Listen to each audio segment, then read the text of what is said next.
New real event-based story for you guys.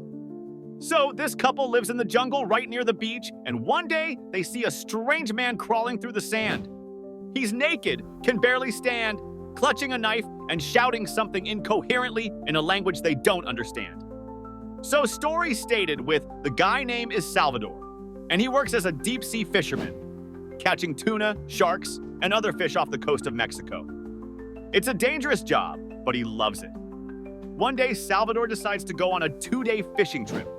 His usual fishing partner can't make it, so a young, inexperienced guy named Piñata volunteers to join him. Salvador and Piñata set out to sea, and for 2 days, they fish successfully, catching about 100 pounds of fish. It's enough to sell back home for a week's worth of money. Everything is going great until they finish fishing and turn their boat around to head back home. Out of nowhere, kabam, a massive storm hits. The boat starts filling with water.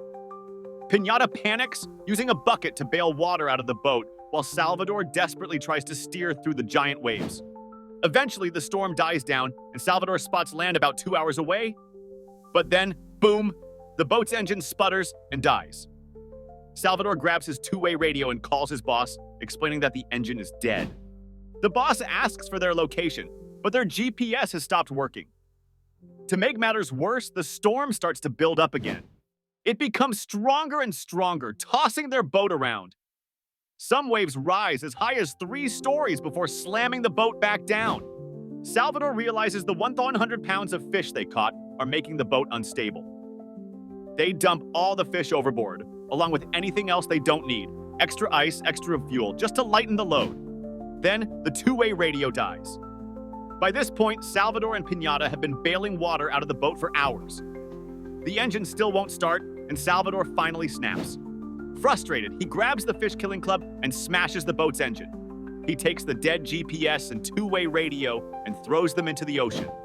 As night falls and the temperature drops, the two men huddle under an upside-down cooler for warmth and shelter. Meanwhile, back on land, a search party is formed to look for them. Unfortunately, the storm is still raging and visibility is low. After 2 days of fruitless searching, the search is called off. 5 more days pass before the storm finally subsides. Salvador and Piñata take stock of their situation and realize they have no idea where they are. Worse, they're starving, with nothing to eat or drink on board. With his equipment gone, Salvador gets creative. He figures out how to catch fish, turtles, and even jellyfish with his bare hands. They eat the animals raw because they have no other choice. For water, they drink turtle blood and their own urine to survive. One day they get lucky. A seabird lands on the boat. Salvador quickly grabs it and kills it, and they survive on the bird for a few weeks. Then it finally rains, allowing them to collect rainwater to drink. For 2 months, they live like this, eating raw animals and drinking rainwater when they can. But over time, Piñata begins to change. He grows depressed and starts losing hope.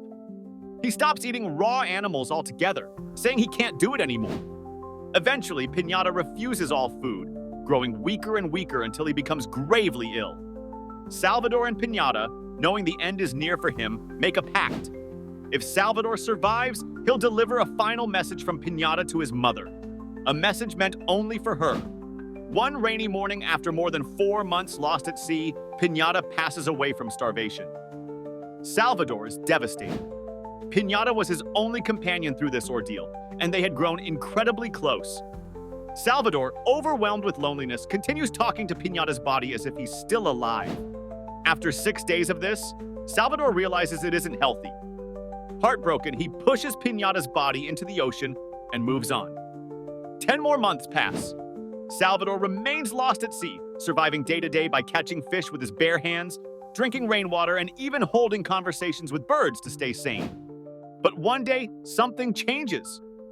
Salvador sees a different kind of bird, not the usual seabirds, but land birds.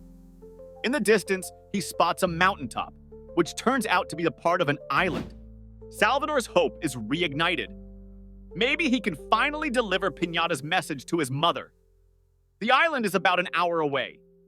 Salvador directs his boat toward it, and when he's close enough, he dives into the ocean and swims to shore. Exhausted and weak, he crawls up the beach, clutching a knife. He eventually stumbles into the jungle where a couple sees him.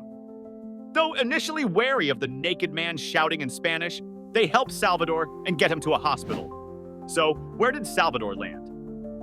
After being lost at sea for 438 days, Salvador had drifted over 6,000 miles from Costa Azul, Mexico, to Eben Atoll in the Marshall Islands.